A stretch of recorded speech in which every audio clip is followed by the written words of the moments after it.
हाय, आंनि मुङा फुंबिलि बसुमतारी। नोंथांमोनखौ साफ्रोमखौबो आंनि गोसो गोरबोनिफ्राय आंनि गुरै हामलायनायखौ नोंथांमोननिसिम सिगाङावनो जासिहरनाय थाबाय आरो नोंथांमोनखौ आंनि फुंबिलि रादाब इउटुब चेनेलाव बरायनाय बावहरबाय। दिनै 25 मार्च 2021 मायथाइ। नोंथांमोननिसिम आं दिनै आरोबाव माखासे गोदान रादाब लाना फैदों। आसा खालामो नोंथांमोना दिनैनि बे आंनि भिडिअखौ जोबजासिम नायलांगोन होनना।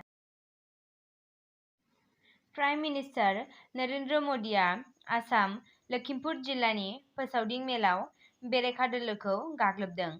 गुबुन गुबुन दोलो लोगो नांना महाजोत दोलो सोमजिनायखौ महाजोत नङा महाजुत एबा गिदिर थगायनाय दोलोसो होनना बुङो। कंग्रेसखौ गाग्लोबनानै AIUDF जों लोगो नांनायखौ मदि बिथाङा भटनि थाखाय कंग्रेसआ गासैखौबो मावनो हायो आरो बिसोरनि थांखिया आसामनि सिनायथिखौ सिफायनाय होनना बुङो।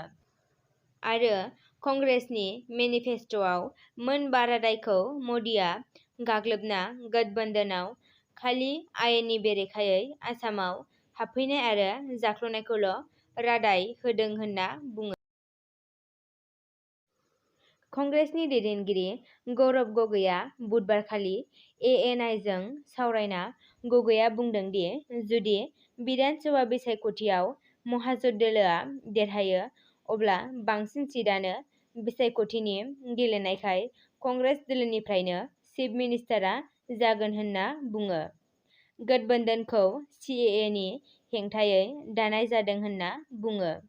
चिफ मिनिस्टारनि महरा कंग्रेस दोलोनिफ्रायनो जागोन बेवहाय जेबो सोंथि गैया होनना बुंबावो। बुधबारखालि दरं डिस्ट्रिक्टनि सिफाझाराव प्राइम मिनिस्टार नरेन्द्र मदि दावबायफैनाय सानखालि दरं डिस्ट्रिक्ट इउनिट अल आसाम स्टुडेन्ट इउनियन आ CAA नि हेंथायै 11 घन्टा उखैहाब सोमावसारदों। दिखियाजुलियाव BJPनि बिजाथि अशक सिंहालनि जानानै फोसावदिंनाय मेलाव बाहागो लानानै रनजित बसुमतारीआ BPFखौ गाग्लोबनानै माखासे बाथ्रा बुङो। NLFPनि गोदान आफाद जोनोम जानायाव BPFनि आगदा आखाइ दं होननानै बुङो आरो हाग्रामाया बाथामोननो गारियाव हाथियार हरनानै मदद होदों होनना दाबि खालामो। बे आफादनि गेजेरजों बर'नि गेजेराव थैनि बाना खालामना गावहा राजखान्थि मुलाम्फा खालामनो नागिरदों होनना बुङो। लोगोसे BPFआ सरकाराव थानाय समाव बबेबा जायगायाव दावबायहैयोब्ला 3-4 आइजो लाफाना 20-30 लाख रां गारहैयोमोन होनना बुंबावो।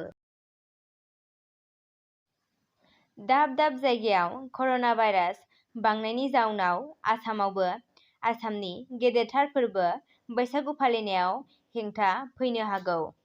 मिरु सावस्रि बिफाना फोसावलायाव फोसावनाय बादिब्ला रायजोआ कर'नानि थासारिखौ नायनानै गावबागाव रायजोआव नांगौ बादियै फोरबो फालिनायाव हेंथा एबा नेमफोर फोसावनो हागोन।